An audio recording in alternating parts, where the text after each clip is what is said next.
Hello friends, तो इस video में आज हम देखेंगे रोज़ बोलने वाले शब्द जो भी हम डेली लाइफ में अपने यूज़ करते हैं या हमें बहुत काम आने वाले हैं। तो देखेंगे आगे, जैसे कि हम बोलते हैं तकिया, तो इन्हें कुशन्स बोल सकते हैं। जैसे चादर होती है तो ये शीट होती है। ऐसे ही कंबल, तो इसे ब्लैंकेट बोलते हैं। ऐसे ही रजाई होती है तो रजाई को क्विल्ट बोल सकते हैं। ऐसे गद्दा होता है तो उसे मैट्रेस बोल सकते हैं। ऐसे ही हमारे पर्दे होते हैं तो पर्दे को कर्टेन बोलते हैं। ऐसे जब डकार आती हैं तो उसे बर्प बोल सकते हैं। खर्राटे जो लेते हैं उसे हम स्नोर बोल सकते हैं। हाँफना होता है उसे पैंट बोल सकते हैं हम। जैसे छीलना होता है तो इसे हम पील बोल सकते हैं। ऐसे ही बहुत होते हैं, जैसे छानना हम तो उसे हम शीप बोलेंगे। ऐसे पीसना तो उसे ग्राइंड बोल सकते हैं। ऐसे ही भूनना तो वो शॉर्ट होता है। ऐसे ही बहुत सारे वर्ड होते हैं। अब हम इस वीडियो में देखेंगे कुछ छोटे मोटे शब्द जैसे बहुत यूज़ होते हैं। जैसे कई, तो इसे मैनी बोल सकते हैं। जैसे केवल, तो ये ओनली होता है। ऐसे ही बहुत सारे वर्ड होते हैं। ऐसे लेकिन, तो इसे हम बट बोलेंगे। कुछ, तो ये फ्यू होता है। ऐसे ही जहाँ, तो इसे हेयर का यूज़ होता है। ऐसे वहाँ होता है तो हम देयर यूज़ कर सकते हैं। तो पहले के लिए बिफोर होता है।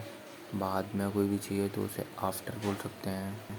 ऐसे ही हम या के लिए और लिख सकते हैं। और के लिए ऑन होता है। ऐसे ही और है तो हम एंड का यूज़ कर सकते हैं। बारे में किसी भी चीज़ के तो उसे अबाउट यूज़ कर सकते हैं। इसलिए है तो वो सो होता है। के लिए तो फॉर होता है। ऐसे ही से होता है किसी भी चीज़ से तो फ्रॉम। को होता है तो टू लिख सकते हैं। का होता है तो ऑफ लिख सकते हैं। ऐसे यहाँ तक की तो एवर। ऐसे जैसा तो उसे हम एज लिख सकते हैं। मैं तो आई लिख सकते हैं। और वह होता है तो हम उसे ही का यूज़ होता है वहाँ पे।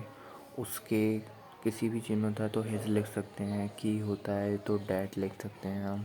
साथ किसी भी चीज़ के तो विद होता है। वे है तो उसे हम दे लिख सकते हैं। ऐसे ही हो है तो उसे बी लिख सकते हैं हम। द्वारा बाय लिख सकते हैं। गरम होता है तो वो हॉट लिख सकते हैं उसे। शब्द होता है तो उसे वर्ड बोलते हैं हम। क्या होता है तो वॉट, इसका तो सबको पता हो। कुछ होता है तो सम लिख सकते हैं। आप होता है तो यू लिख सकते हैं हम। ऐसे ही तक होता है तो हम उसे टू भी लिख सकते हैं। यह को हम इट भी लिख सकते हैं। है तो हम उसे हैव भी लिख सकते हैं। ऐसी ही और वीडियो देखने के लिए चैनल को सब्सक्राइब करें एंड प्लीज़ लाइक करें, कमेंट करें, शेयर करें ज़्यादा से ज़्यादा। Thank you so much.